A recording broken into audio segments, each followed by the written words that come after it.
Hello everyone, आज हम बात करने वाले हैं remaining patterns of abnormal uterine bleeding के बारे में।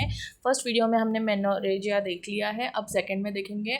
सेकंड पैटर्न जो है वो है पॉलीमेनोरिया। पॉलीमेनोरिया का मतलब है 21 दिन के पहले पहले साइकिल आ जाना। एक पीरियड से दूसरे पीरियड के बीच का जो ड्यूरेशन है वो आपका 18 से 20 दिन का वैरी हो सकता है। थर्ड है मेट्रोरेजिया। मेट्रोरेजिया का मतलब है 2 मेंस्ट्रुअल साइकिल, 2 पीरियड के बीच में आपको ब्लीडिंग हो रही है। इसे हाइपरमेनोरिया भी बोलते हैं। जो फोर्थ वाला कंपोनेंट है वो है ओलिगोमेनोरिया। ओलिगोमेनोरिया का मतलब है जो आपके 2 साइकिल है उसके बीच में जो ड्यूरेशन है वो 35 डेज से ज़्यादा है। मतलब आपको साल के सिर्फ 9 पीरियड ही आ रहे हैं और इसको अमेनोरिया से कंफ्यूज नहीं करना है, ठीक है।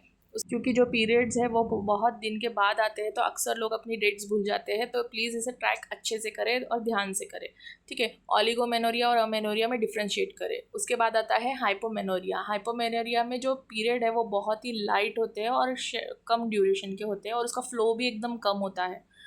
मतलब आपका पीरियड में आपको सिर्फ 1 या 2 दिन ब्लीडिंग होती है और या फिर बहुत ही कम पहले ही दिन दाग लगते हैं या स्पॉटिंग होती है, ब्लीडिंग भी नहीं होती, तो ये सब की कैटेगरी आएगी हाइपोमेनोरिया में, ठीक। अब इनके कॉजेज देखते हैं। कॉजेज जनरलाइज्ड यही रहेंगे हर किसी में कि या तो आपको इन्फेक्शन हुआ है अंदर, या तो उसको अंडरलाइंग एंडोक्राइन डिसफंक्शन है, मतलब आपका हार्मोनल बैलेंस बिगड़ा हुआ है, या तो आप पिल यूज़ कर रहे हो, या फिर आप अदर कॉन्ट्रासेप्टिव मेथड्स यूज़ कर रहे हो, या फिर आप प्रेगनेंसी में हो, या फिर आपको अभी अभी अबॉर्शन हुआ है, आपको अभी अभी आपने डिलीवरी किया है तो आपके हार्मोनल एक्सिस चेंज हुई भी है, तो उस वजह से भी बहुत बार ये सब चीज़ें होती है। और या फिर आपको हेमाटोलॉजिकल कोई डिसऑर्डर से, आपके ब्लड में कोई डिसऑर्डर से आपको, जिसकी वजह से ये सारी चीज़ें हो रही है।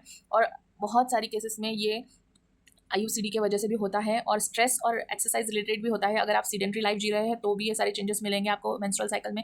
या फिर लास्टली होता है कार्सिनोमा ऑफ सर्विक्स और एंडोमेट्रियल कार्सिनोमा हो सकता है, या फिर ट्यूबरकुलर सर्विसाइटिस भी हो सकते हैं।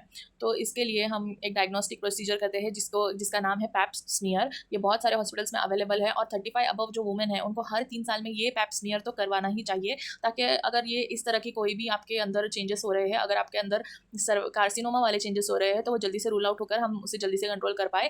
पैप स्मीयर एक ऐसी तकनीक है जिसमें हम एक स्पैचुला लेकर, एक ब्रश लेकर उसके स्क्रैपिंग्स ब्रश करते हैं अंदर सर्विक्स के, और वो उसको लेकर हम लैब के लिए टेस्ट के लिए भेजते हैं। तो ये बहुत ही कम टाइम कंज्यूमिंग है लेकिन बहुत ज़्यादा हेल्पफुल है, ओके। अब इसके लिए दूसरे जो इन्वेस्टिगेशंस है वो है ब्लड वैल्यूज़, दूसरा है TVS कराते हैं या ट्रांसवेजाइनल सोनोग्राफी करवा सकते हैं और उसमें एंडोमेट्रियल थिकनेस वगैरह देख सकते हैं कलर डॉपलर से, या फिर सलाइन इन्फ्यूजन सोनोग्राफी करवा सकते हैं एंडोमेट्रियल पॉलिप रूल आउट करने के लिए, या फिर हिस्टेरोस्कोपी भी करवा सकते हैं अगर हमें बायोस्कोपी के लिए सैम्पलिंग चाहिए तो, या फिर लेप्रोस्कोपी, या फिर एंडोमेट्रियल बायोप्सी और डायग्नोस्टिक यूटेराइन क्यूरेट एज। इस तरह के बहुत सारे प्रोसीजर्स और इन्वेस्टिगेशंस करके हम इसे डायग्नोस कर सकते हैं।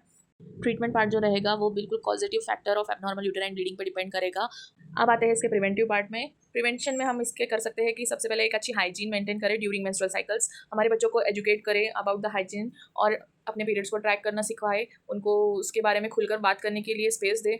जो मैरिड या सेक्सुअली एक्टिव वुमेन्स है वो इन्फेक्शंस का ध्यान रखें, क्योंकि जब आप IUCDs या हार्मोनल पिल्स यूज़ करते हैं तो आपका बॉडी इम्यूनो कॉम्प्रोमाइज्ड स्टेट में चला जाता है, जहाँ पर आपको ये सारे इन्फेक्शंस होना बहुत ईजी हो जाते हैं और आप नॉर्मल हार्मोनल साइकिल को भी डिस्टर्ब कर रहे होते हैं। जो पेरीमेनोपॉजल वुमेन्स है वो पैप स्मीयर करवाते रहे और अपने गायनिक के पास हर बार विजिट करते रहे। इवन इफ आपको कोई तकलीफ ना हो तो भी अपना चेकअप करवाते रहे। रेगुलर चेकअप से बहुत सारी चीज़ें प्रिवेंट हो सकती है और ट्रीट भी हो सकती है। इन्फॉर्मेशन पसंद आई हो तो लाइक करें और अपने फीमेल फ्रेंड्स को शेयर करें और चैनल को सब्सक्राइब करें। Thank you.